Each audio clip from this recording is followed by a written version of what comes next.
Correcto, transmitir. Vamos a comenzar, hermanos, con una oración para que entremos de lleno a la clase. Y disculpen estos minutos de prueba que estamos teniendo, pero es importante que nos familiaricemos totalmente con este nuevo sistema. Ok, estamos ya en Facebook, en Kairos, Victorino Calderón, y después inmediatamente lo vamos a subir a la página de YouTube, al canal más bien de YouTube de Instituto Kairos. Pero el canal se llama Canal Victorino Calderón, y ahí tenemos vamos a tener todas las lecciones que hemos visto.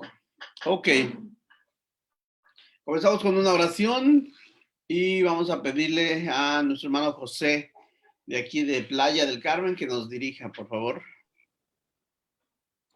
Muy bien, hermanos, inclinemos nuestro rostro en reverencia y oremos a nuestro Padre Celestial.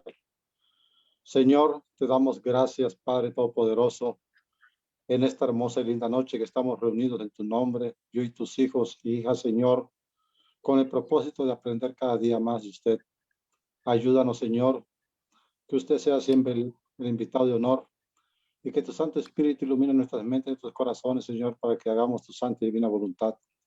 Bendice a cada uno de mis hermanos, Padre. Ayúdanos, Señor, danos entendimiento y sabiduría para comprender tu palabra, Señor.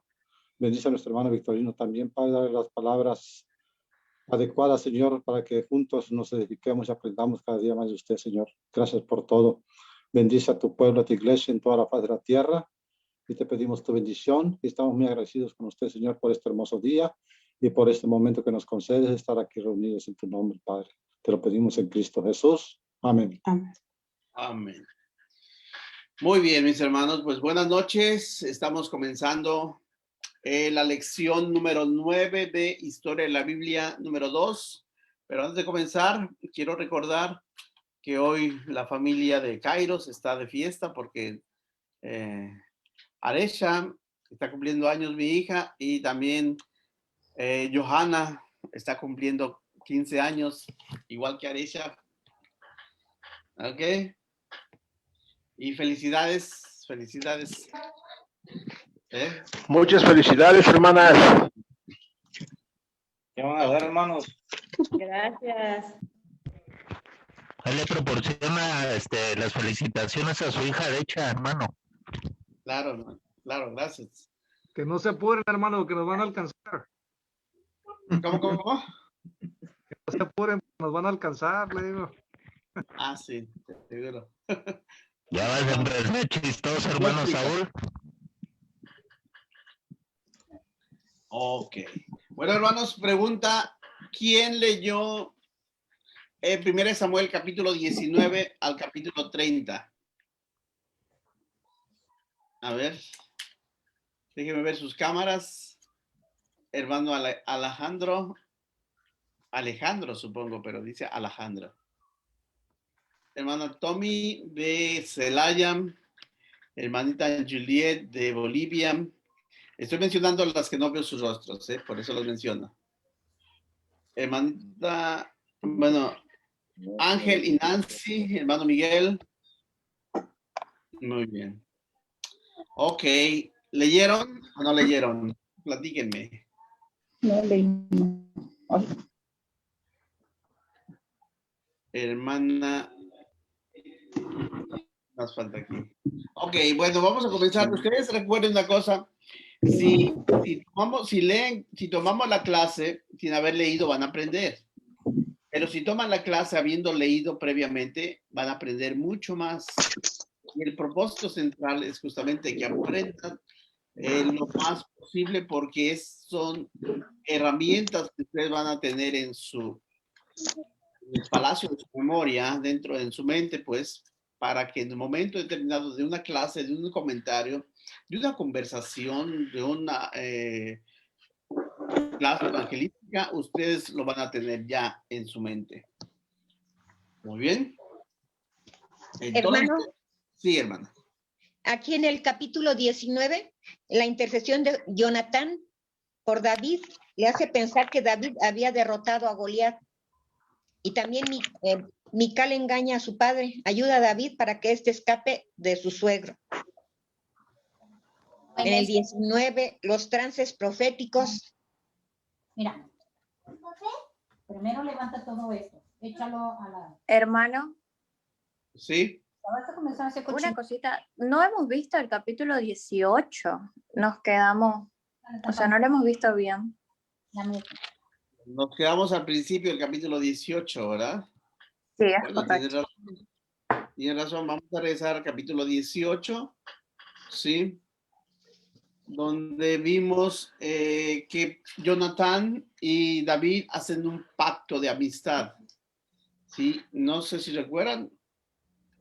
Bueno, el lunes pasado para mí fue un día muy agitado porque estaba viajando. Entonces, a medio camino, yo me detuve a saludar a unos hermanos, fue donde inicié la clase de los sacrificios junto con el hermano José, y después continué mi camino, y estando yo en carretera, yo iba transmitiendo, por eso no tenía cámara, porque todo estaba oscuro. Pero creo que sí comentábamos acerca de cómo hacían un pacto antes en el pueblo de Israel, porque aquí menciona acerca de un pacto. Dice, aconteció que cuando él hubo acabado de hablar con Saúl, el alma de Jonatán o de Jonatán quedó ligada con la de David, y lo amó Jonatán como a sí mismo. Y Saúl le tomó aquel día y no le dejó volver a casa de su padre. Es decir, desde aquel día que llegó David al palacio, sí, conoció a Jonatán, y desde ese momento hubo una amistad muy, muy fuerte entre ellos dos. Eso nos ha enseñado a nosotros, hermanos, que en la iglesia puedes encontrar grandes amigos, verdaderos amigos. ¿Ok? Hermano, No dice, adelante, hermano.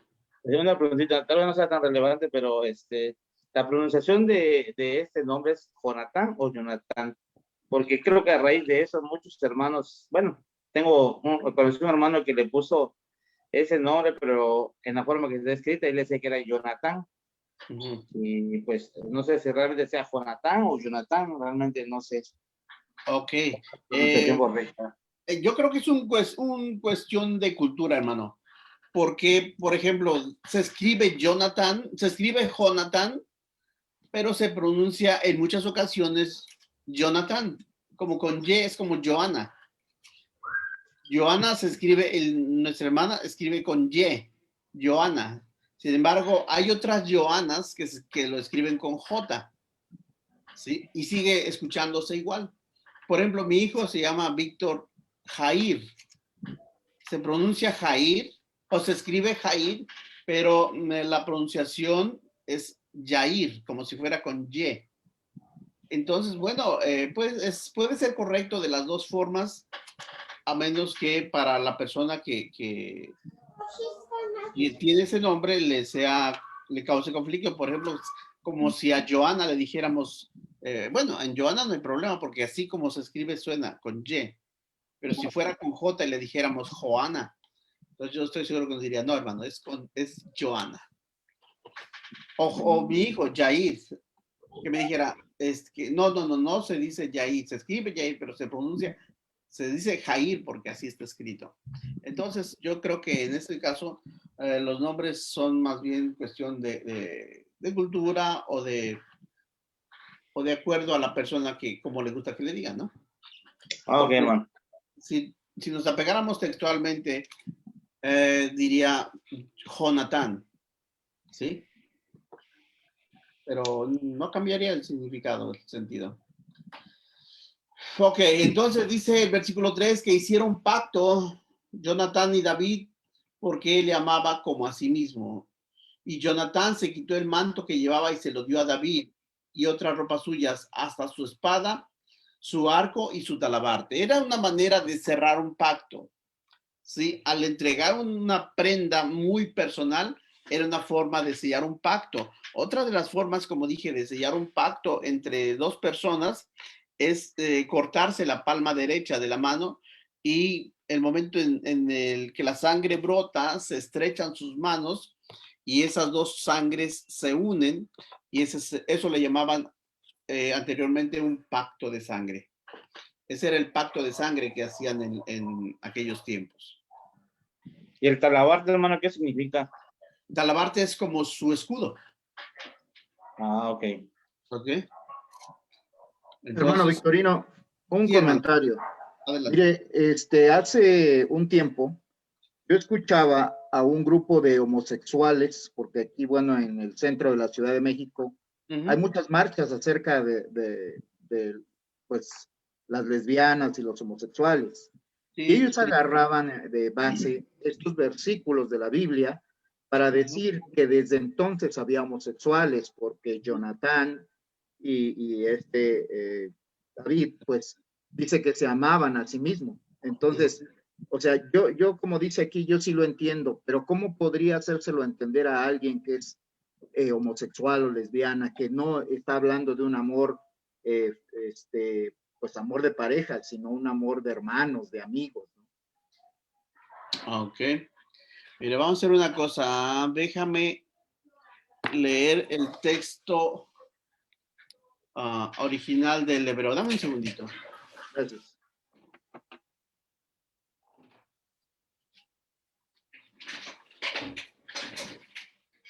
Estamos en qué...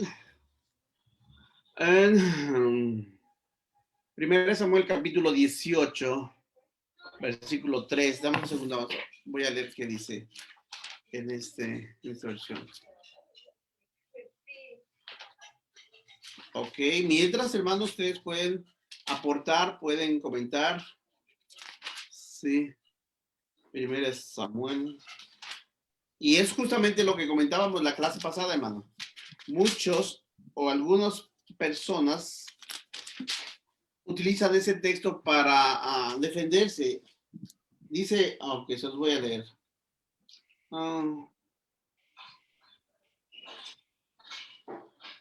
Ok. En el texto hebreo utiliza el mismo verbo amar, pero me gustaría leerlo más tarde en la Septuaginta, que es la traducción del griego del Antiguo Testamento. Ok. Pero aquí el verbo hebreo utiliza el verbo amar.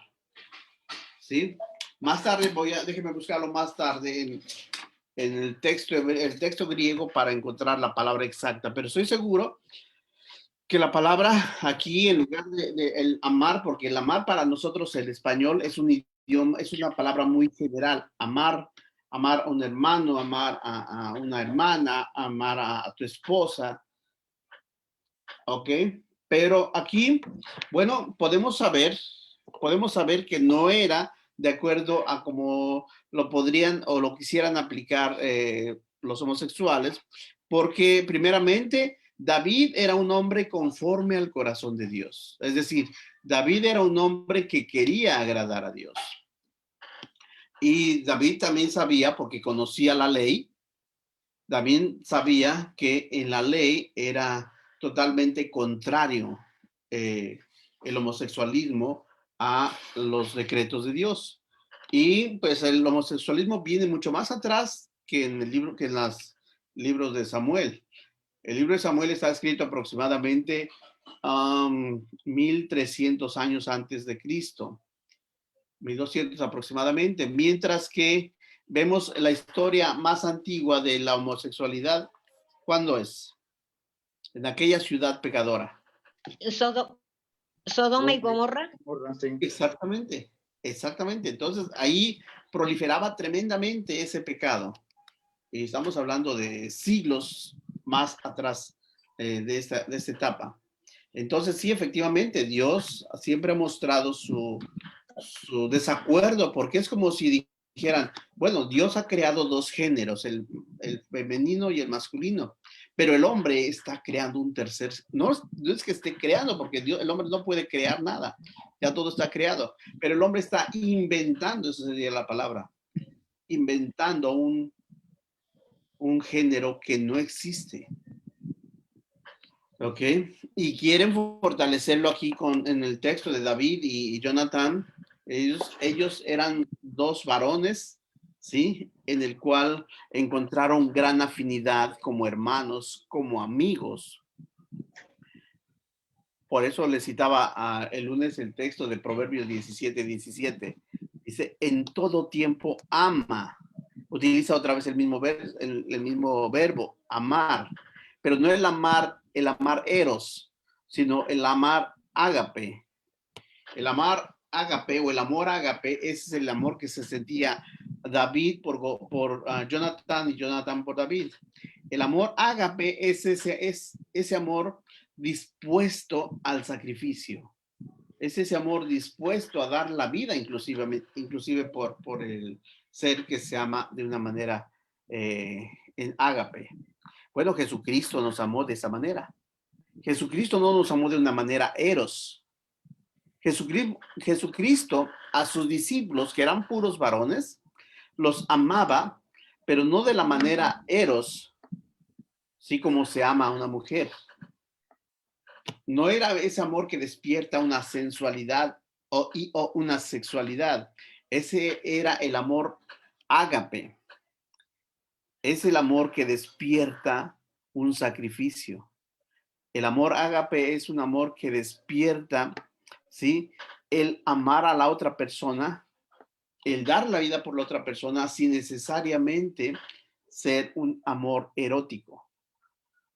Ese es el amor que Dios tenía por sus discípulos. Los discípulos Jesucristo amaba a sus discípulos, pero les amaba con el mismo amor que se amaban Jonathan y David, con el amor ágape, que estaban dispuestos al sacrificio. Ustedes pueden ver, estoy seguro que leyeron ese texto donde Jonathan, ¿sí?, por el amor que siente por David, por ese amor ágape, tiene la fortaleza de enfrentarse aún a su propio padre porque sabe que su padre está equivocado. Sabe que su padre no tiene argumentos para odiar a David, mucho menos para matarlo. Entonces, si leyeron, se darán cuenta que Jonathan se enfrenta a su padre y le dice, ¿por qué quieres matar a David? David dio la cara por tu pueblo. David estuvo a punto de morir por tu pueblo. ¿Por qué quieres matarlo? ¿Y Saúl? ¿Qué hizo Saúl? Hermano. A ver. Sí, hermano Frank. Yo quiero dar la cita bíblica de Proverbios, capítulo 17, versículo 17. Dice, en todo tiempo ama el amigo y es como un hermano en tiempo de angustia. Y no está hablando de ese amor del cual hablan los del mundo, ¿no? No, definitivamente no. Y en Proverbio, y en el mismo Proverbio 18, 24, el hombre que tiene amigos ha de mostrarse amigo, y amigo hay más unido que un hermano. Y habla en cuanto a esa unidad, ¿no? Más que un hermano incluso, dicen. Entonces, si tuviéramos que pensar, analizar un poco, cuando uno nace, Dios nos provee una familia. Y en esa familia tenemos hermanos que son hijos de nuestros padres. Y sin embargo, por ellos, Dios los puso para que formaran parte de nuestra familia y nosotros de la misma. ¿Ok? Pero en una amistad, esa se va forjando, se va creando en base a las acciones, a las reacciones, al convivio, a la aceptación, ¿sí? Y por eso dice el proverbio, en todo tiempo ama el amigo. Y otra vez, ese verbo amar no es el verbo eros. Definitivamente es el verbo ágape, es el que ama de una manera incondicional. Incondicional me refiero a que no se ponen condiciones, pero sí puede ser de alguna manera condicionada cuando tu hermano, vamos a poner ese ejemplo, el hermano, voy a poner un ejemplo, bueno, de hermanos que no conocen. Hermanos X, hermano Pedro y hermano Juan, ¿sí? Nombres que se me ocurren en ese momento. El hermano Pedro ama al hermano Juan, son grandes amigos. Pero de pronto el hermano Pedro se da cuenta que el hermano Juan está haciendo algo que desagrada a Dios. Pero el hermano Juan le ama tanto que, fíjense, este es un ejercicio que vamos a practicar. Pero el hermano Juan le ama tanto que no quiere hacerlo enojar y no le dice nada. O le ama tanto que lo exhorta y lo anima a que cambie su actitud, que cambie su forma de ser porque está cayendo en pecado. Entonces, ¿cuál de los dos ama de verdad?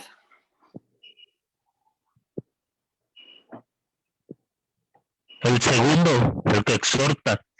Exhorta, hermano. Exhorta y anima. Exactamente, el que exhorta y el que anima, porque el que, hermanos, y tristemente ha habido casos en la iglesia donde un hermano que amas, o en el caso de los varones, o una hermana que amas, en caso de las mujeres, ves que están haciendo algo que les agrada a Dios, pero porque ese supuesto amor que sientes por ella o por él, de acuerdo es el caso, no quieres que se moleste, entonces prefieres no meterte en problemas y no decir nada. Hermano, Sí, hermano. ¿y qué sucede cuando uno actúa de esa manera, verdad? Y ese hermano o hermana se molesta. Bueno, Sigue molesta. sí, mira, uno se arriesga justamente a que el hermano o hermana se moleste. Pero aquí entra otra vez la Biblia cuando dice que nosotros somos atalayas el uno del otro. El libro de Ezequiel nos habla también, igual que Jeremías, acerca de somos esos atalayas. Ahora, aquí viene la pregunta que va a contestar la respuesta que va a contestar tu pregunta, ¿sí? Si tú eres testigo de una hermana, en tu caso, una hermana que está en pecado, pero no le quieres corregir para que no se enoje. Como quieras tú. A ver, ¿me están escuchando o estamos con los micrófonos abiertos? Entonces, alguien se va a enojar. Ahí alguien se va a enojar. Cuando haya una exhortación o no la haya, alguien se va a enojar. Si exhortas, es probable que se enoje el hermano o la hermana. Y es probable hasta que pierda su amistad. ¿Sí? Pero si le exhortas, pero si no le exhortas, entonces no se va a enojar la hermana o el hermano. Y vas a conservar su amistad. Pero se va a enojar Dios. Entonces, cuando vemos un pecado, necesitamos saber que vamos a quedar mal con alguien. Encubre su pecado, no prosperará. Exactamente. Entonces, encubrirá su pecado de él y su pecado se convertirá en tu pecado. Porque eso dice el profeta Ezequiel. Dice Ezequiel que cuando... 3:18. ¿Perdón? Ezequiel 3:18 al 21, hermano. Ok. Sí. Ahí nos da el proceso de qué hacer. Entonces, bueno, aquí no creo que ya nos salimos del punto, pero nosotros necesitamos saber que si amamos a nuestro hermano, porque eso dice el texto, que el capítulo 17, versículo 17 de Proverbios dice, en todo tiempo ama el amigo. Y ¿qué más dice? Como un hermano en tiempos de angustia. Hermano. Entonces, sí, hermano. También en Juan capítulo 15, versículos del 12 al 14 nos indica, este es mi mandamiento, que os améis unos a otros como yo os he amado. Nadie tiene mayor amor que este, que uno ponga su vida por sus amigos. Vosotros sois mis amigos si hacéis lo que yo os mando. Ok. Y ahí otra vez Jesús está hablando a sus discípulos acerca de que Él nos ama y que Él los exhorta o los anima a que se amen mutuamente, pero no utiliza el verbo eros, el verbo amar de un hombre a una mujer. El verbo eros es cuando un esposo le dice a su esposa, te amo. Cuando un esposo le dice a su esposa, te amo, le está diciendo, te amo, te deseo, ¿sí? En todos los sentidos, incluyendo el aspecto sensual de los sentidos, el aspecto carnal de la sexualidad, el aspecto de hombre a mujer. Ese es el amor eros. Y cuando Jesús dice, ámense los unos a los otros, está utilizando otro verbo. Pues el amor filial o el amor estorge, que es el amor, como dije, del sacrificio, que es el que Cristo nos vino a enseñar. Entonces, definitivamente refutando esa enseñanza de la homosexualidad, no, definitivamente no aplica en este amor que se sentían Jonatán y David, porque su amor era un amor puro, un amor sincero, un amor de amigos, de hermanos, un amor estorgue que estaba listo para el sacrificio. ¿Ok? Hermano, por eso entonces hay que consultar el idioma original en que se escribió para no cometer esos errores. Claro. Bueno, aquí nosotros estamos viendo que... Claro, en este caso está en hebreo, ¿no? Lo que estoy leyendo es el escrito en hebreo, ¿sí? Pero si acudimos ahorita a la traducción griega, ¿sí? Y si buscamos 1 de Juan, ¿qué texto leyeron, hermano? 1 de Juan, ¿qué?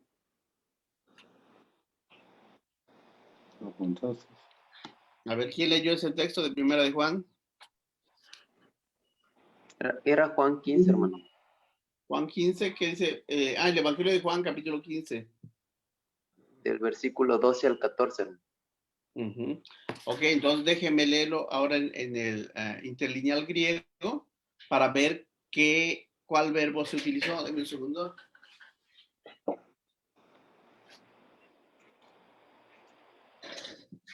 Ok. Miren, a veces tenemos que desviarnos un poco en la clase, pero es importante para que los puntos que están no claros, los clarifiquemos. Porque aquí lo decía, hermano, porque aquí nuestro Señor Jesucristo nos dedicaba bien, porque decía, nadie tiene mayor amor que que uno ponga su vida por sus amigos. O sea, nos estaba demostrando ese amor ágape. Sí. Estamos entonces, Juan, capítulo 15, ¿me dijiste, hermano? Sí, hermano. Claro, es amor ágape, más no eros. Ok. En versículo 2 se dice...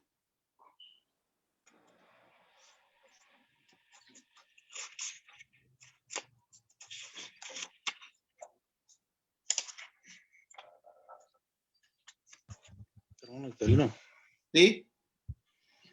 En el 2041 también comentan sobre eso de que se dieron un beso, hermano, también.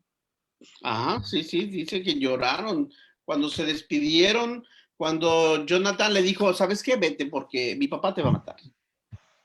Entonces dice que ambos lloraron, se abrazaron, se dieron un beso y se despidieron. Pero en este punto podemos recordar que el beso dentro de la cultura judía era un asunto muy normal, muy natural. Como el ósculo santo. El ósculo santo, justamente, y esa tradición se trajo inclusive a la iglesia que vimos en Jerusalén, que vemos en Romanos, por ejemplo. Por eso dice Pablo a los romanos que las iglesias se saludan con un beso santo, ¿sí? Porque era una tradición, una cultura que traían los judíos en cuanto a mostrarse la amistad. Entonces, podríamos decir exactamente lo mismo ahí cuando se despiden, cuando lloran los dos, porque ya inclusive hacen pacto. Jonatán hace pacto con David, que a pesar de que su padre lo quería matar, él no va a tomar represalias contra él ni contra su familia. Y hacen un pacto y lloran y se besan y se despiden. Pero es justamente por la cultura, por la tradición judía que era de la manera más normal. Y esta tradición la traen a la iglesia, porque recuerden que, por supuesto, la primera iglesia establecida fue por judíos. Y esa tradición, pues se trae a la iglesia de Cristo para mostrar un amor puro entre hermanos y hermanos. Bueno, básicamente entre hermanos y hermanas, porque entre hermanos y hermanos, por lo menos aquí en México no se acostumbra. Pero sí entre hermanos y hermanas darse un beso santo, sí se acostumbra en las iglesias, bueno, en algunas iglesias, en otras iglesias, quiero decirles que en algunas regiones del país, en México por lo menos, no sé, Centro Sudamérica, algunos hermanos les causa conflicto que sus esposas sean besadas por otro hermano, aún siendo un ósculo santo. Pero básicamente es tradición. ¿Ok? Pues vamos a avanzar, hermanos, entonces, para continuar. Y Anjulé decía que no habíamos terminado y efectivamente el versículo 19 no lo habíamos terminado. Pero estamos en problemas, ¿qué creen? ¿Saben cuál es el problema? Bueno, al rato les digo cuál es el problema. Ok, versículo 6. Empieza diciendo que Saúl tiene celos de David. ¿Sí? Recuerden que David, Saúl era un rey conforme al corazón de los hombres. Era un rey pedido por los hombres. Y David era un rey, o fue un rey no escogido por los hombres, fue un rey escogido por Dios, porque era un hombre conforme a su corazón. Y Saúl, siendo un hombre normal, por decirlo de alguna manera, empezó teniendo celos de David. Dice el versículo 18, 7, y cantaban las mujeres que danzaban y decían, Saúl hirió a sus miles y David a sus 10,000. Y se enojó Saúl en gran manera y le desagradó este dicho y dijo a David, dijeron 10,000 y a mí 1,000, no le falta más que el reino. Lo que no, ¿sí? Lo que no sabía Saúl es que el reino ya se le había entregado a David, aun cuando todavía no se nombraba rey oficialmente a David. ¿Ok? Muy bien. ¿Comentarios? Hermano. ¿Sí? Hermano, aquí vemos que hace presencia a los instrumentos musicales, pero nunca fueron un mandamiento, más bien ellos eran como parte de su cultura, ¿no? De ellos, pero nunca para una adoración a Dios. Bueno, pues aquí vemos, sí, que efectivamente las mujeres que iban danzando, llevaban sus arpas, llevaban, bueno, instrumentos musicales, ¿ok? Pero era una forma de mostrar su gozo, mostrar su júbilo, mostrar su alegría. Bueno, también en el libro de los Salmos podemos ver cómo Dios avala que se usen instrumentos. Sí, es específicamente Salmo 150, versículos 3, 5.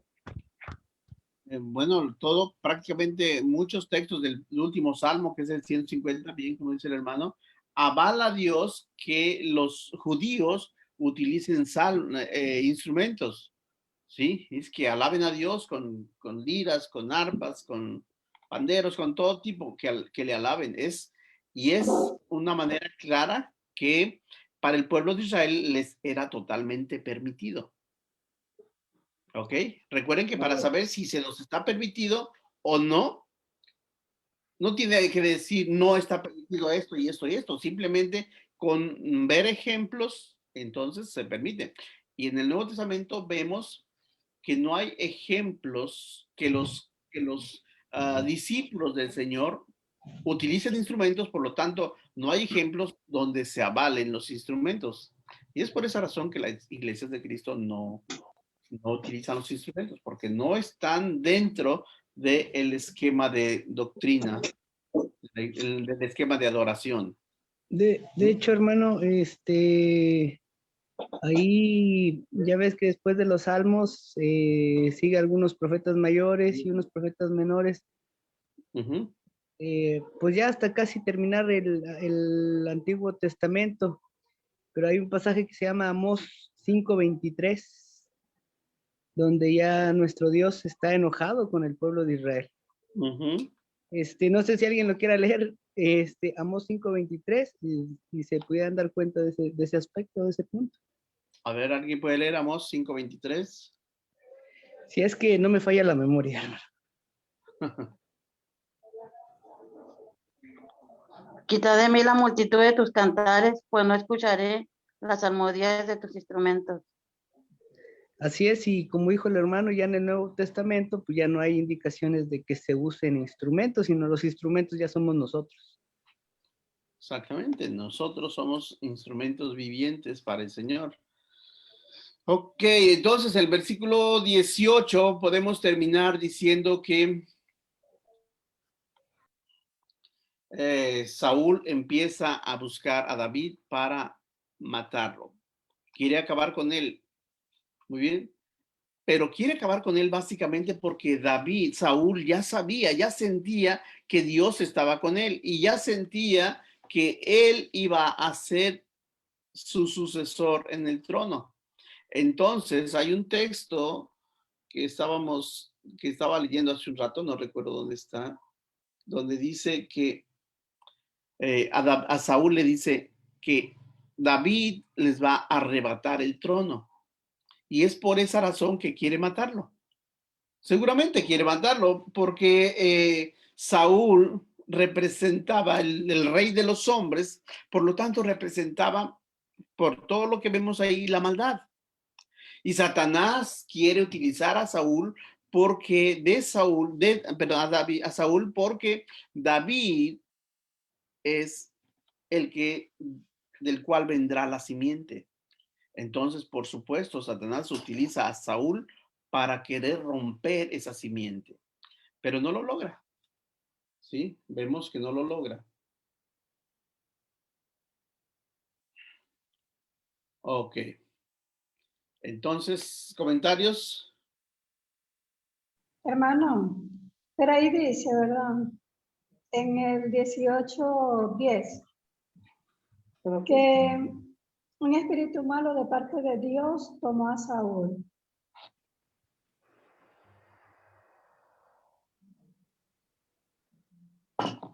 Ajá. Bueno, eso quiero saber, o sea, como un espíritu malo de parte de Dios.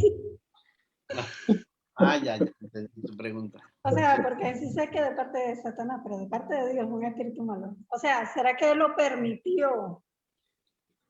Sí, Dios lo permitió que un espíritu malo, sí, se posesionara sobre Saúl justamente para hacer lo que desagradaba a Dios mismo y para manifestar su personalidad con referente a David. Cuando el Espíritu de Dios, el Espíritu Santo de Dios se aleja de Saúl, entonces Saúl ya no tiene más parte en el reinado. Va a mantenerse mientras esté vivo, pero ya dentro de poco vamos a ver cómo Saúl va a terminar.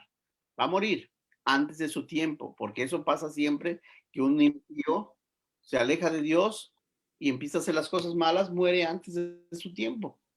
Bueno, el espíritu malo es el que Dios permite que entre en Saúl para hacer las cosas de acuerdo a su naturaleza de maldad. Y tanto es que quiere matar inclusive a su propio hijo. Quiere matar a Saúl al ver que está de parte de David y quiere atravesar, aquí vemos, dice que quiere atravesar con su lanza a David. Y es por esa razón que ahí David dice, no, esto ya no está bien, y sale huyendo del palacio. ¿Ok? Hermano, pero él lo permite. O sea, quiero aclarar esta duda. Perdónenme, hermano, por tanto preguntar. O sea, lo que yo entiendo, ¿verdad? Él sintió celos. Ajá. Entonces, o sea, me imagino estaba airado, enojado. Y como ya el Espíritu de Dios no estaba con él, entonces de esta manera fue que Dios permitió, porque ya la condición de su corazón era mala, perversa. Porque... Entonces Dios permitió eso, ¿verdad? Exacto. Por eso es como dice que Satanás anda como león rugiente viendo a quién devorar. Pero si nosotros le damos acceso a Satanás, lo hace. Por eso, porque nos airamos y esas cosas, ¿no? Exactamente, es así. Gracias. ¿Sí? Entonces, pero ahora, en un principio, Dios solamente decía, no matarás. Y ahora, en nuestros tiempos, Jesús subió al monte de las bienaventuranzas y dice, no te aires contra tu hermano. ¿Por qué? Porque el matar es una acción que desencadena un sentimiento que ya se tenía antes. El llegar al asesinato es porque eso ya se tramó o se produjo a través de un sentimiento del cual se tenía en el corazón. Pero Jesús dice, no te aires contra tu hermano. Es decir, erradica de tu corazón todo mal sentimiento contra tu hermano, porque ese mal sentimiento va a ser, como dice Hebreos capítulo 13, versículo 15. No estoy seguro si es 13:15, pero dice Hebreos 12:15 que nosotros que la raíz de amargura dice que va a hacer algo en tu corazón, y si tienes raíz de amargura puedes perder la salvación. Entonces nosotros necesitamos, ¿sí?, cuidar cada sentimiento de nuestro corazón, porque un sentimiento que nos produzca ira en un momento determinado nos puede llevar a hacer algo que nos aleje totalmente de Dios. Saúl ya traía un sentimiento, ya traía algo en su corazón, y ese mal sentimiento que traía contra David lo llevaba a accionar al grado de querer matarlo. ¿Sí? Hermano Victorino. Sí, hermano. Una preguntita, disculpe. Esto lo podríamos comparar, esto que hablábamos de que tenía, que Dios permitió que este hombre, Saúl, tuviera esa maldad en su corazón. Podríamos asimilarlo, compararlo con lo que pasó con Judas, ¿no? También que Judas traicionó a Jesús, porque dicen que a él se le vino también un espíritu malo, ¿no? O sea, que él tuvo, pero todo eso pasó porque el hombre permite de que pase eso en su vida, ¿no? Exactamente, exactamente. Dios, cuando ve a David, a Saúl para rey, ¿sí?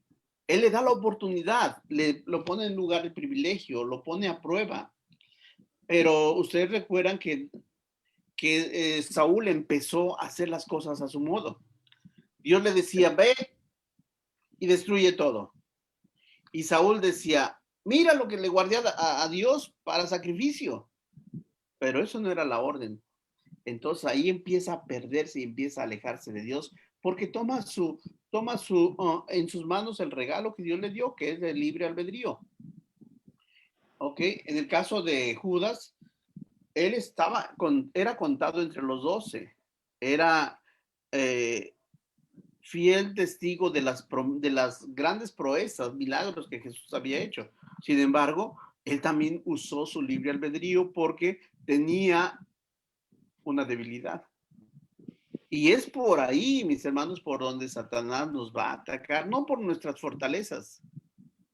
Tenemos fortalezas, todos ustedes y yo tenemos fortalezas, pero todos nosotros también tenemos debilidades.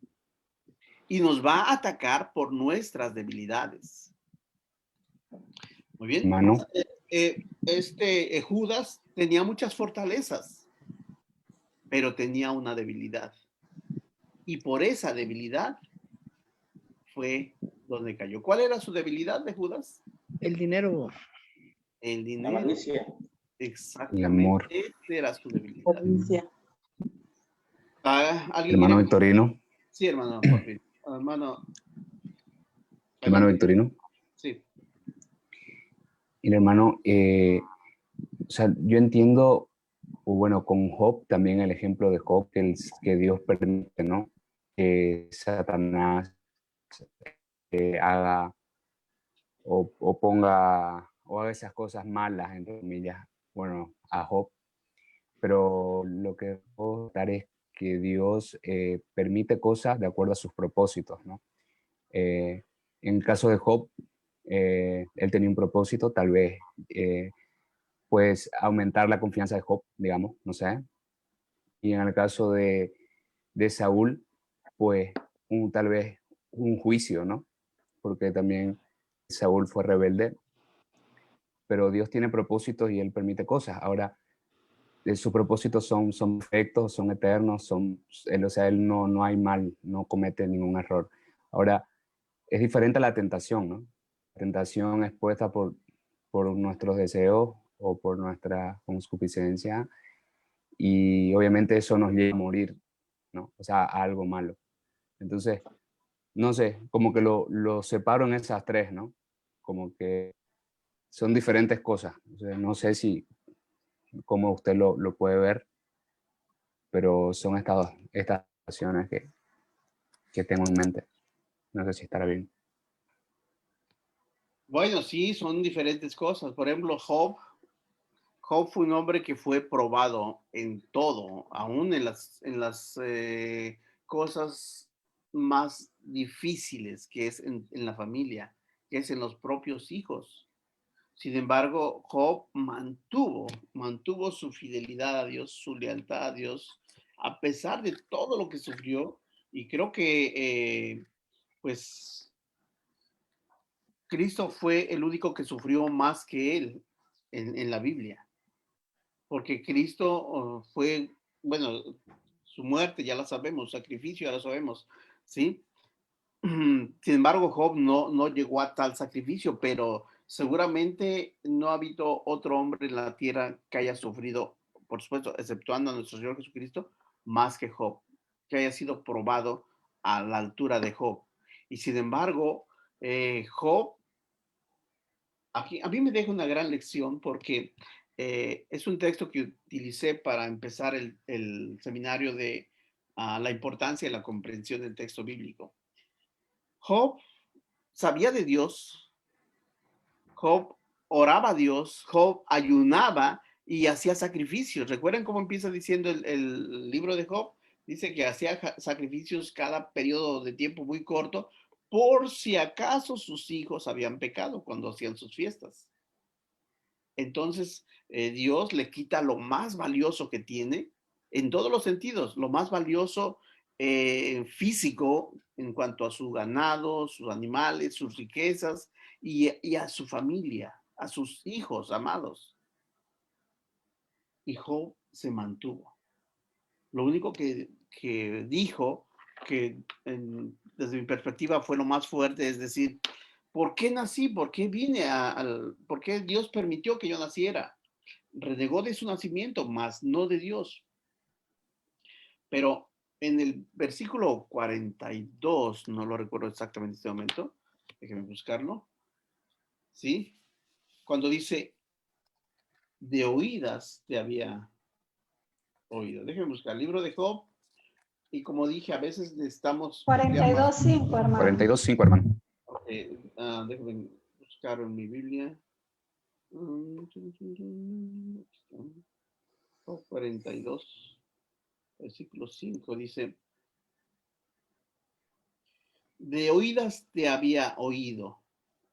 O sea, Job había escuchado de Dios, pero todavía no había alcanzado a ver su gran poder y sus maravillas. Dice, de oídas te había oído, más ahora mis ojos te ven.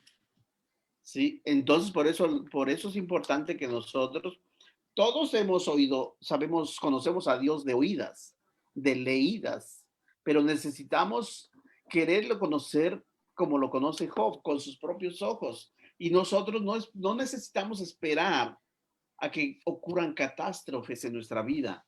Lo único que necesitamos es creer verdaderamente, creer sin ver, sin haberle visto, creer todo lo que hizo ciegamente, aún sin tener la posibilidad de poder estar hace 2000 años allá.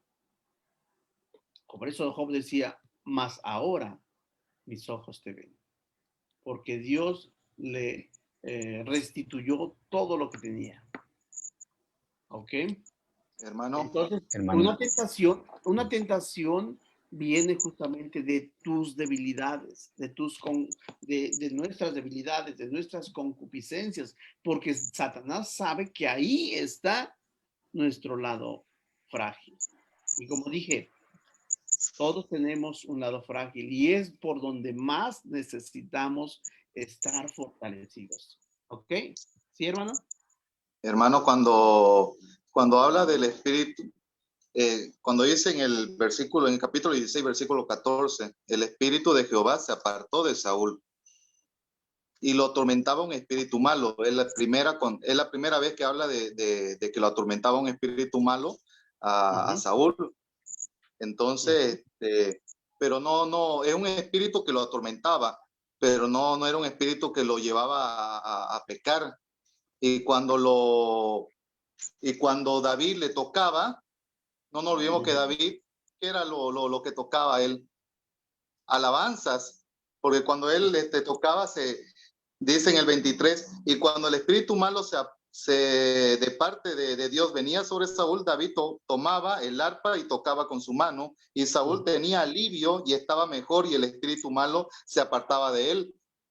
Porque cuando nosotros cantamos alabanza, nos llenamos del Señor, porque es algo hermoso y maravilloso para el cristiano poder alabar al Señor. Y esto inundaba a Saúl, que estaba con este espíritu malo. Pero eso también yo creo que es era una oportunidad para Saúl de poder corregir también su rumbo, ¿no? Porque él ya sabía que Dios se había apartado de él, pero aún así él era soberbio.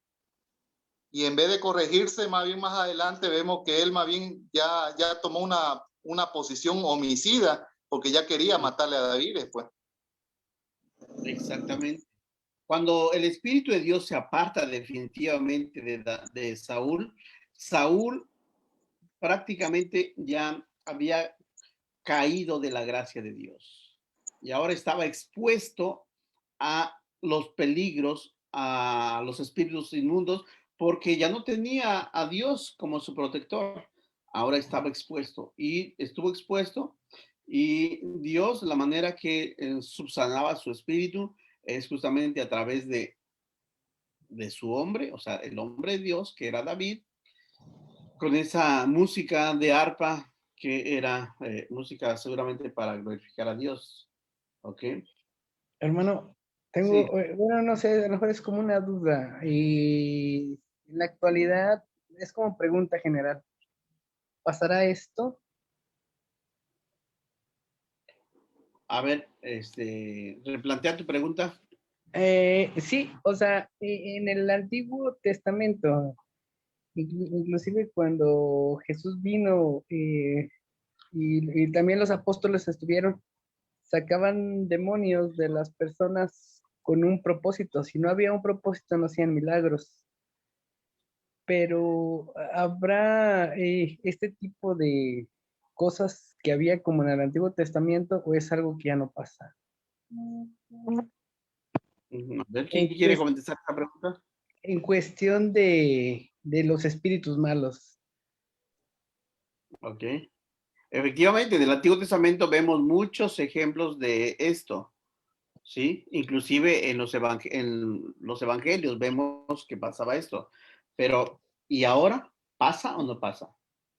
Exacto, es una pregunta general, no quiero causar ningún problema, solamente es No, como... no. Bueno, está bien, mira, por eso, la respuesta está en la Biblia, pero me gustaría escuchar qué piensan ustedes. ¿Alguien, hermano, alguien que le pueda dar lectura a Mateo 12, 43 al 45?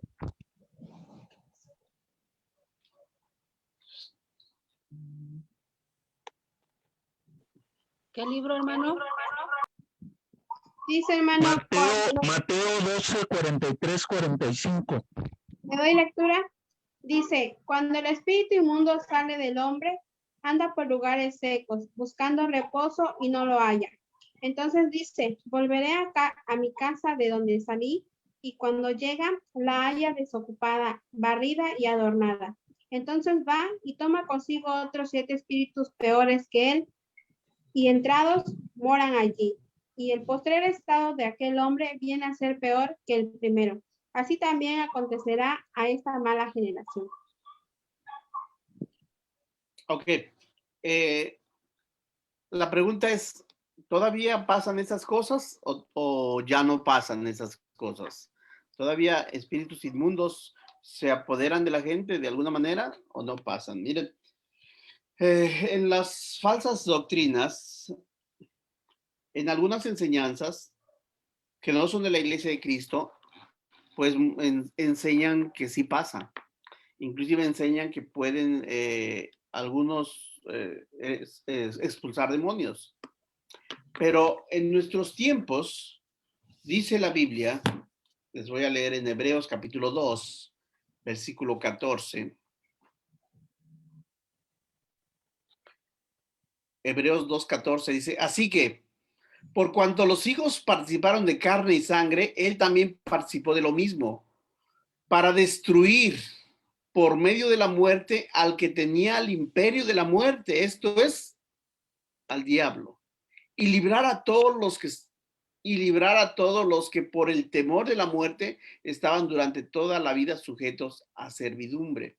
Jesucristo vino a eso justamente, a eliminar, a vencer, a destruir, a aplastarle la cabeza al diablo. Y lo hizo. Y lo hizo tanto que lo vemos ahora, bueno, ya vimos este texto y otro texto que yo ya les he citado antes, que está en Romanos capítulo 16.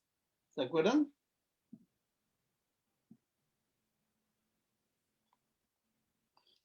Dice, versículo 20, y el Dios de paz aplastará en breve a Satanás bajo vuestros pies. ¿Por qué? ¿O cómo entienden este texto? En Hebreos dice que Jesucristo ya lo venció, ya lo destruyó. ¿Ok? En Hebreos, Jesucristo ya destruyó al diablo. Y en Romanos 16:20 dice que en breve, dice, y el Dios de paz aplastará en breve a Satanás bajo vuestros pies. ¿Ok? Básicamente tiene que ver con Génesis 3:15, hermano. Bueno, ese es el inicio de la profecía de la lucha, ¿verdad? Entonces, Tiene que ver, ajá. hermano, que cuando Cristo venga por segunda vez, pues nosotros habremos vencido también a Satanás. Exactamente. ¿Sí? Nosotros vamos a vencer a Satanás. ¿En qué momento Jesucristo lo venció? En la cruz. Resurrección. Fue en la resurrección. ¿En dónde? ¿En la cruz o en la resurrección? Son dos tiempos diferentes. La resurrección. En la resurrección, hermano. Exactamente, en la resurrección. En la cruz, aparentemente Satanás había logrado la victoria, tal y como lo dice la profecía de Génesis 3:15. Y pondré enemistad entre ti y la mujer, entre tu simiente y la simiente suya. Esta te herirá la cabeza y tú le herirás el carcañal. Cuando Jesucristo muere, como es una muerte momentánea, es una herida que no le va a matar por la eternidad. Es una herida parcial, por decirlo de alguna manera. Cuando Jesucristo muere, Satanás le ha mordido el calcañar. Pero cuando Jesucristo resucita, Jesucristo entonces, como dice Hebreos 2, capítulo 14, dice, destruir por medio de la muerte al que tenía el imperio de la muerte, es decir, al diablo. Cuando Jesucristo resucita, destruye al diablo y destruye a la muerte. ¿Ok? Y aquí en Romanos, ahora lo que Jesús hizo, en breve lo haremos nosotros. En breve, recuerden que Dios habla de tiempos futuros, pero no habla de un día exacto. Dice, y el Dios de paz aplastará en breve a Satanás bajo vuestros pies. O sea, bajo nuestros pies. ¿Cuándo lo va a aplastar bajo nuestros pies? Cuando nosotros resucitemos. Ok, pero por lo pronto ya está vencido. Por lo pronto Jesucristo ya lo venció, y entonces si Él ya lo venció y nosotros estamos en Cristo, entonces ya no tiene autoridad, no tiene poder sobre nosotros. Y eso nos lleva al texto de Juan, primera de Juan 5:18, ¿recuerdan? ¿Qué dice primera de Juan 5:18? Ajá. Victorino. Ajá. Yo creo que la pregunta más bien del hermano se refería a que si una persona que no está en Cristo puede precisamente los espíritus. A ver, hermano, otra vez porque como que se entrecortó tu pregunta. Sí, que más bien yo creo que la pregunta que lanzó el hermano era que si las personas que no están en Cristo son presas de espíritus. Okay. Bueno, vamos a leer este texto y de ahí viene la respuesta justamente. Básicamente. Primera de Juan 5:18, ¿qué dice? Yo, hermano, sabemos que todo el que ha llegado a ser hijo de Dios no sigue pecando. El Hijo de Dios lo mantiene seguro y el maligno no le puede hacer daño. Ok, entonces Jesucristo le venció, y si tú y yo formamos parte de Jesucristo, Satanás no tiene autoridad sobre nosotros. Pero por la gente que no está dentro de Cristo, que no está en la iglesia, ¿sí? Esa gente sí está vulnerable. Y sí está tan vulnerable que inclusive por esa razón se puede manifestar de alguna manera, si se puede decir, en las iglesias que no son de Cristo, donde dicen que hubo un evento de ese tipo, ¿sí? ¿Por qué? Porque no hay protección de Dios, no hay protección de Cristo, no están bajo la protección de Cristo. Entonces, por supuesto, están expuestos al maligno. ¿Ok? Entonces, sí, en esos tiempos sí puede suceder esto cuando no estás dentro de el reino de Dios. Muy bien, hermanos, pues ya terminamos terminamos el capítulo 18. Y, ok, Anne-Juliette, ¿tienes alguna pregunta?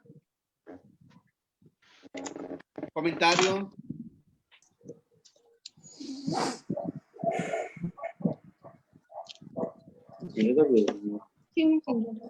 Ok. ¿Alguien tiene alguna otra pregunta, comentario? Porque ya se nos fue el tiempo. No, Victorino. Sí, hermano. Gracias, hermano, por la respuesta. Nosotros sabemos que Satanás tiene limitado su poder. Sí. Dios le limitó su poder que tenía sobre la humanidad cuando fue derrotado, cuando el Señor resucitó. Pero Satanás no tiene autoridad sobre nosotros, pero sí con la gente del mundo, porque dice allá en Corintios que el Dios de este siglo ha cegado el entendimiento de los incrédulos para que no les resplandezca la luz del Evangelio. Exactamente. Sí, y justamente eso pasó con Saúl. Al no obedecer, al totalmente desobedecer las instrucciones de Dios, Dios ahora sí que le cegó el entendimiento y partió de ahí, y ya ni Dios ni Samuel tuvieron nada que ver con Saúl hasta que Saúl murió. Muy bien, hermanos, pues esta clase creo que ya terminó. Y esperemos que pues hayamos aprendido un poquito más o recordado un poquito más. Y si alguien tiene alguna pregunta o duda sobre este punto, puede hacerla, porque les tengo una noticia. Hermano. Hermano. Sí, hermano. Sí. Hermano, y entonces por ejemplo, en Marcos 16:17 dice, y en mi nombre echarán fuera demonios. ¿A qué se refiere? Justamente, sí, cuando dice en mi nombre echarán fuera demonios, porque el único que puede vencerlos es Jesucristo. ¿ok? Y cuando un cristiano, cuando un hombre se arrepiente, un hombre obedece el evangelio, entonces no importa si está, digamos, bueno, les voy a llevar a un punto donde Jesús, allá en Gadara, cruza el mar de Galilea y bajando de la barca inmediatamente se les aparece un hombre endemoniado. ¿Recuerdan ese texto? Sí, hermano. Bueno, y Jesús le hace una pregunta. ¿Cómo te llamas? ¿Recuerdan que Jesús, cuál fue la respuesta del gadareno? Legión. Legión. Legión me llamo. ¿Qué más? Porque son muchos. Porque somos muchos. Porque somos muchos, exactamente. Entonces, ese hombre estaba poseído por muchos espíritus malos, ¿ok? Pero no conocía, no tenía a Jesús, pero cuando Jesús se presenta delante de él, él sabe que él tiene poder y él les expulsa a todos. Entonces, en el Evangelio, cuando nosotros predicamos, ¿sí? Cuando alguien no te dice textualmente, pues, me llamo Legión porque tengo muchos demonios, pero sí tiene muchos pecados. Entonces, cuando se les predica el evangelio a alguien y ese alguien escucha, cree, se arrepiente y declara a Cristo con su boca y es sumergido en las aguas del bautismo, este hombre sale, como dice 2 Corintios 5:17, sale limpio como nueva criatura. ¿Ok? Entonces, en mi nombre, dice Jesús, echarán fuera demonios. Cuando se hable del evangelio, ¿sí? Todos los demonios que alguien traiga, y ya llámese literalmente del enemigo, o llámese los demonios que también son los pecados, ¿sí? Van a ser sacados, van a ser echados fuera del hombre, en el nombre de Jesucristo. Sí, hermano.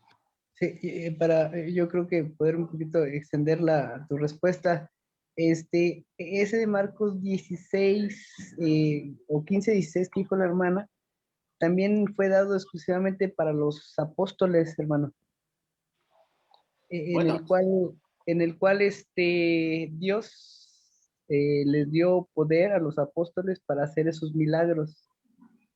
Y que la gente de las regiones como Gadara, otras regiones, pudieran ver el poder de nuestro Dios, no el poder de los apóstoles, sino el poder de Dios para poderse, pues para que hubiera un propósito, como tú lo dijiste en el Evangelio, y se pudieran ellos